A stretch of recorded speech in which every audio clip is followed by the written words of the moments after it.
మన దగ్గర భూమి ఉంటే తీసేసుకుంటారు, డబ్బుంటే లాగేసుకుంటారు. కానీ చదువునొక్కటి మాత్రం మన దగ్గర నుంచి ఎవ్వరు తీసుకోలేరు చిన్నప్ప. నువ్వు వాళ్ళని ఎదిరించి గెలవాలనుకుంటే చదువు, బాగా చదువుకుని ఓ అధికారం సంపాదించి ఆ అధికారంలోకి వచ్చో. కానీ అధికారంలోకి వచ్చాక వాళ్ళు మనకేదో చేశారని తిరిగి వాళ్ళకి అదే చేయాలని అనుకోవద్దు.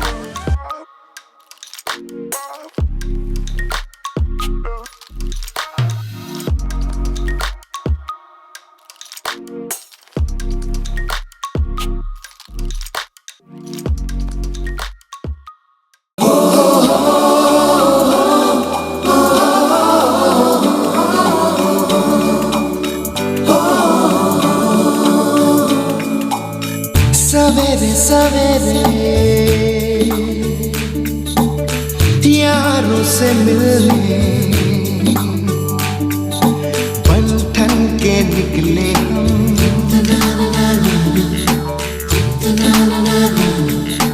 रोके से ना रुके हम, मर्जी से चले हम, बादल सा गरजे हम, सावन सा बरसे हम, सूरज सा चमके हम, स्कूल चले हम, स्कूल चले हम।